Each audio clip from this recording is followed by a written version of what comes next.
In this interview, I talked to Jeremy of J House Vlogs on how to go from being an attorney to a daily vlogger, how to know how much to charge for sponsored content, and how reading your contracts can actually help you succeed on YouTube right now. What's up, influencers? I'm here with Jeremy of J House Vlogs. Jeremy is a vlogger like myself, family vlogger, and I met you about 2 years ago. Vlogger right? Fair Vlogger 2014. Fair. So thank you so much. I appreciate you being on Video Influencers. I'm glad to be here. I've watched many of your videos. I appreciate that. Yeah, and cool story about Jeremy and I. We met, years ago, and he was first starting, and I remember our conversation was around what you did regularly as your day job, which is illegal practice, but you wanted to start doing YouTube more full time, right? Yeah. You're doing part time, and then years later, let's just talk about that, because when I first met you, 10,000 subscribers? Something like that. We were pretty small. This isn't necessarily always about subscribers, but in this case, I want to highlight it because it's pretty intense, the growth. You're almost to 1 million subscribers, right? Just under 900,000 subscribers, right? But more importantly, I think more impressive, 500 million views. 500 million, you guys. It's hard for us to comprehend that. Even me, right? And then I think even the rate of growth, last month alone, almost 40 million views, right? Mm-hmm. And again, I don't like to always focus on subscribers and views because everybody has different types of content. But obviously, in this case, your rate of growth is crazy. Can you talk about how you got started and the journey that you took to get to where you're at? Sure. I grew up as a kid making home videos. Cool, I loved it. And a lot of us did, And I actually wanted to go into film, but I knew it was really risky. And I worked in a motion picture studio while I was in college. Yeah. And I saw that in the industry, the way it was, you had to start small and work your way up, and you'd be away from your family a lot. Yep. So Kendra and I decided together I wasn't going to do the film route. And that was hard for me, but we decided, let's do law, because I always had a passion about that as well. So I went to law school, became a lawyer, I'm a litigator practicing, and one day I come across family vlogging.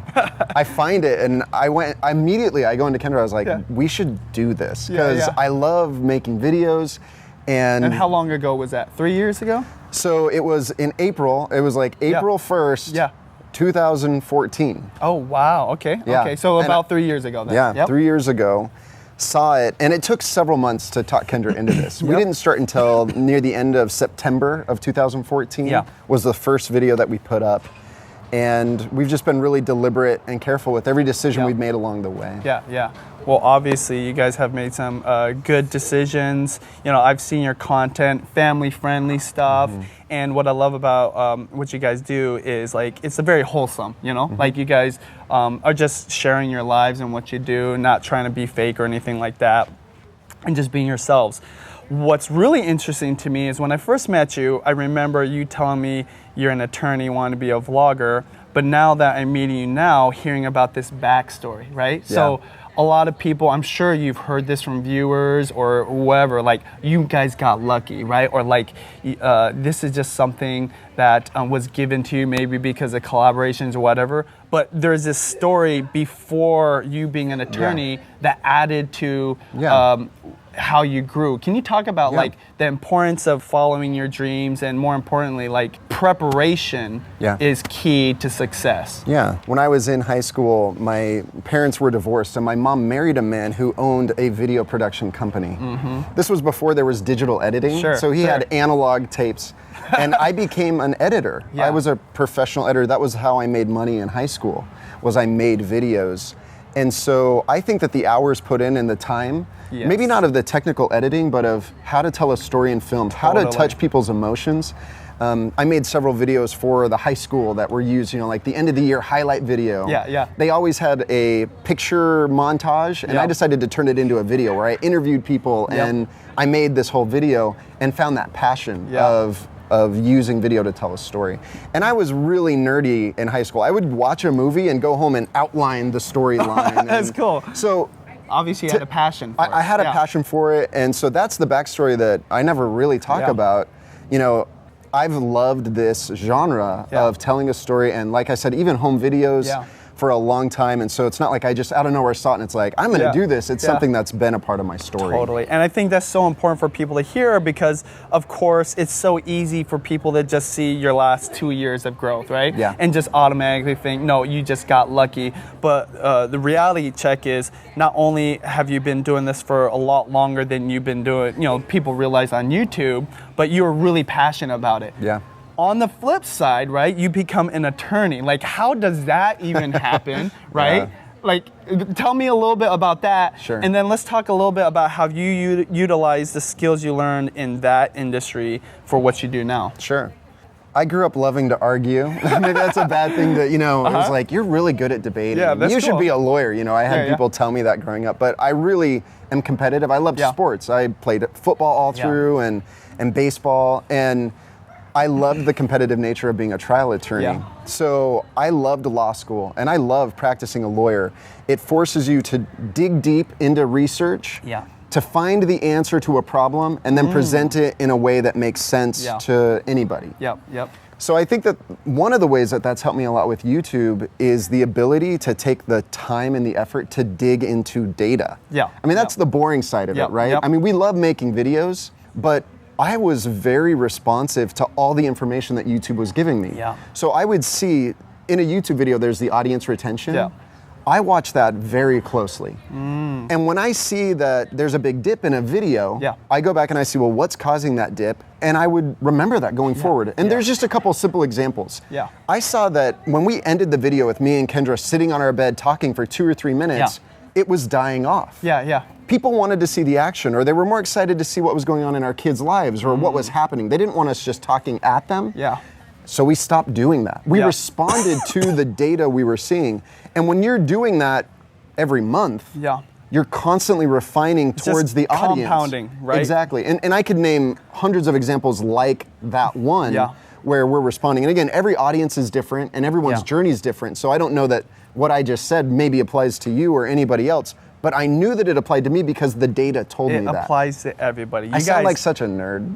Dude, I love it. I'm a nerd too. You guys, what Jeremy just said is one of the best things anybody's ever said in one of these interviews, okay? This is something I learned in 2010 from YouTube directly. They flew to Seattle. They had a whole bunch of us, like early on YouTubers, get into this room, and they taught us this one technique, okay? Look at your analytics, but more importantly, look at your audience retention. They used to give examples of people literally taking the best part of the audience retention, making it a standalone video and literally quadrupling the views from a video that's already out there, but it's the best part, right? So again, and it took time. Luckily, it actually took a lot less time than most people, right? So that is actually, like, we could literally drop the mic right there, you guys. That is so important. So I love how, and that wasn't what I was actually alluding to, but again, what I love is, and I think a lot of viewers can relate to this or take from it. Where in your life do you have a skill that you can apply to YouTube, right? And maybe you're not the best makeup artist or you're not the best person to do home decor, but there might be something that you can apply to building your own channel. So that's awesome. It's funny because I thought what I was bringing to YouTube was my personality. I was always the really outgoing one. I was a class clown. And I thought that I would be kind of the star of our family show. But the data said otherwise. As I was watching, it was like our audience was way more interested in my introverted wife and her authentic discussion about raising our 5 kids. And so that was another thing I had to realize too, is that what I had visioned didn't make sense with what was the reality was of what our viewers were watching. And so as I actually pulled myself, again, I'm still in the vlog and I share things, but I'm not trying to be the star of the show. And it's interesting how I think that one thing could be one of the things that's hard for vloggers is following that exact data. I can relate to you because, of course, my wife is the star of the show. She is the name of our vlog, right? It's Judy's Life. And I realized early on, as much as I would love to be the star, she already earned the trust and she had the relationship with the viewership, right? And I wouldn't say I hurt our vlogs, right? But still, we always emphasize Judy and the relationship with me, right? Yeah. And with the kids. So like very similar. I totally understand. So one thing I would love to ask you, because I think this is where you bring a lot of value that's different than other creators, is your legal background and how you've helped yourself protect your value with those skills. Can you talk about like what advice you'd have for people when it comes to contracts, comes to negotiations, and just standing up for yourself and realizing that you're worth a lot more than maybe like the other side who's like the sponsors or agencies allude to? So it's amazing how many legal issues there are in YouTube. Yeah. From the very beginning, you sign this contract with YouTube saying that you'll follow their terms of service. Yeah. I printed all of it out of what's related to that, and it's over 120 pages of stuff when you look at all the community guidelines and everything. Yeah. So the first thing that's most basic is protecting your channel. You don't want to get strikes. You don't want to get your channel taken down. Yeah. And so there's just basic things like you can't be paying for views and having robots going out and getting them. YouTube has taken channels down for that. And I could give a lot of other examples of just those community guidelines, but YouTube does a good job of outlining it.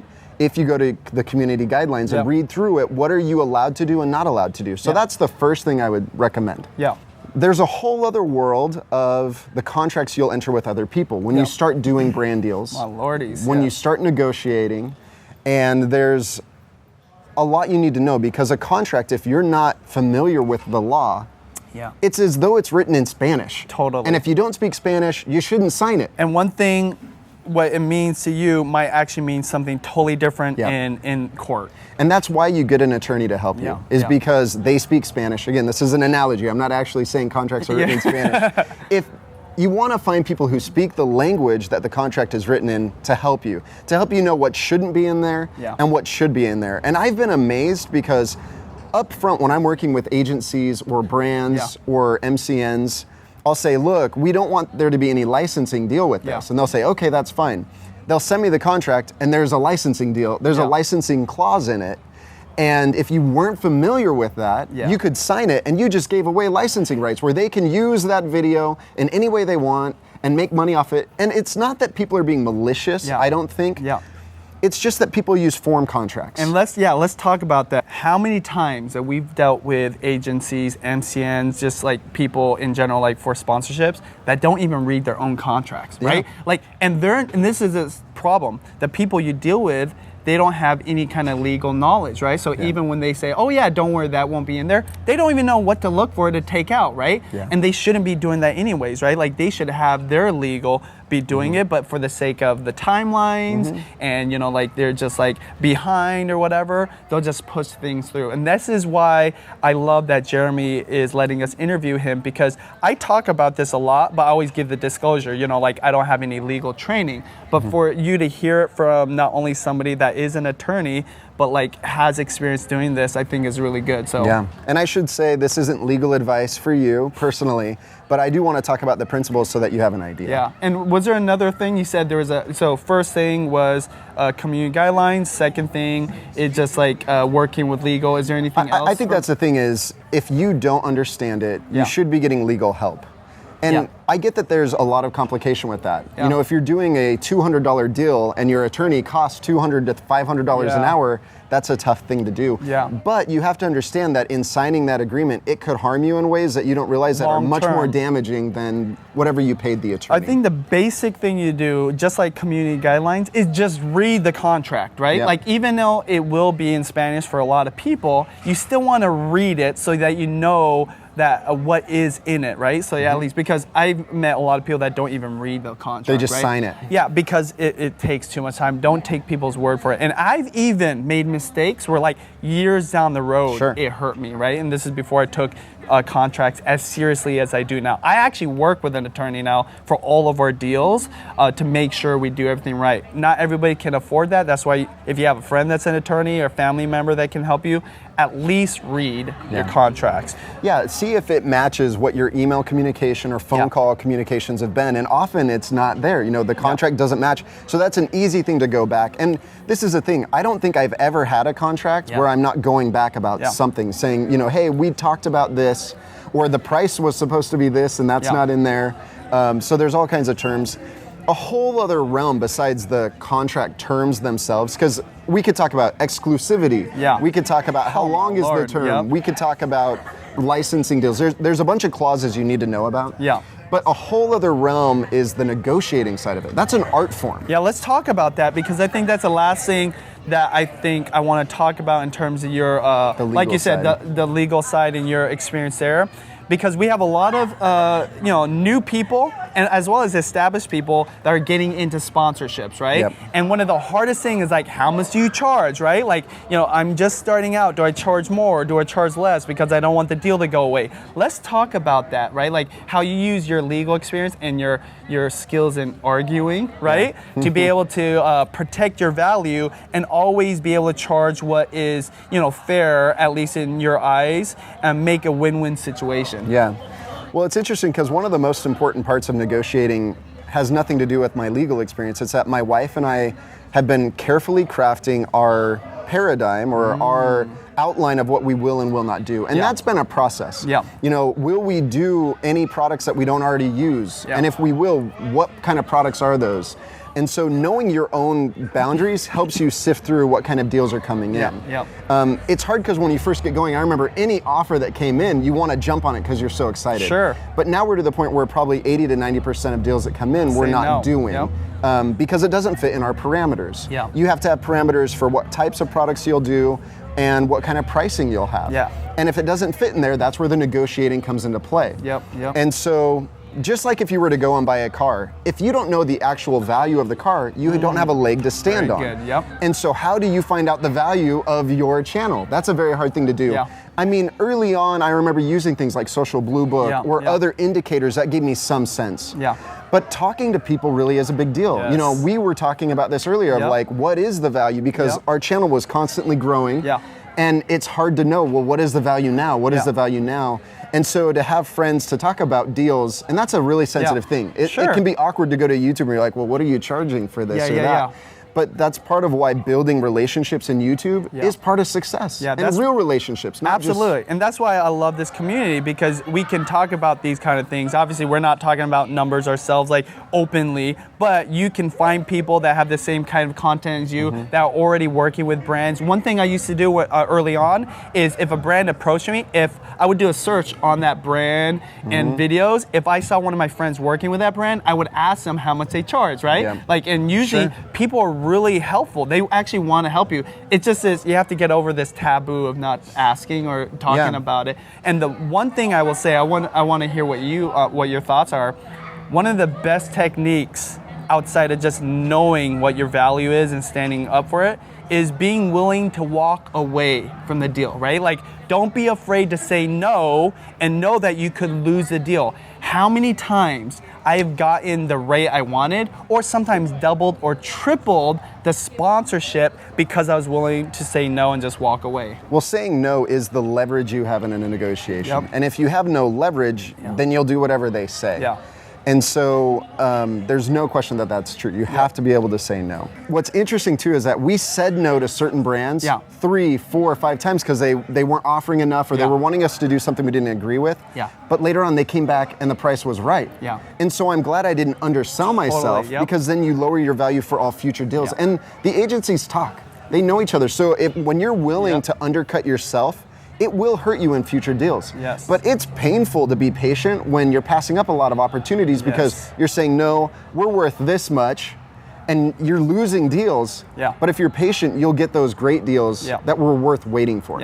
And at the end of the day too, what's gonna make you more confident to say no and walk away, knowing that they could still come back and say yes to your terms, is quality content. At the end of the day, more than your legal stuff, more than even your editing, the fact that you're so focused on quality content, that is your ultimate leverage, right? Because if you come from a quality content creator standpoint, then you have all the leverage. They want to work with you more than you need them, and that's a great place to be. So on that note, can you give, like, especially because we have a lot of people just starting channels, what would be like some of the last pieces pieces of advice you'd want to give new creators or more established ones on how to succeed and potentially get more views and subscribers like you have? To succeed on YouTube, I think some of the most basic keys are know your audience. Yes. And know how they can find you. Yep. You know, because unfortunately, even when you make the greatest content, if that audience isn't there, first of all. So during the 4 or 5 months before we started, I was researching the audience I was going to be trying to participate with. And so you have to know that audience, you have to know what they want, and then how are they going to find you? What's your strategy? Do you really have a plan? If you're just running 100 miles an hour and there isn't logic and reason behind what you're doing, you're not as likely to succeed. You're guessing. Remember, YouTube is a search engine. Figure out what they're searching to find your vlogs. And you can see the models out there and learn from them and use that and move forward. You know, I went into a space that already existed. I was watching It's Judy's Life and other family vloggers, and I saw what was working and what wasn't, and I was able to take that and move forward. You know, we came into YouTube when we felt like you couldn't still succeed.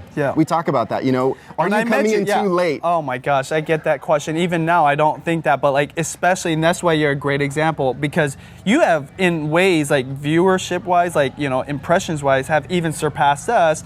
Back, you know, 2 years ago when you were asking me for advice, I see that all the time. It is never too late. And I think that a piece of that, if you're just coming in, there's so much data out there. There's so many things for you to watch and learn because you can see what is working and what isn't and take all of that to your advantage. Yeah, totally. So you guys, we're gonna put the links down below. J House Vlogs, thank you so much, Jeremy. Where can people find you on social? I mean, we have J House Vlogs on Twitter, Instagram, Facebook. Easy, you guys. We'll put all the links down below. Thank you so much, you guys. And as always, here on Video Influencers, help you build your influence, income, and impact with online videos. Thank you very much. It's a pleasure.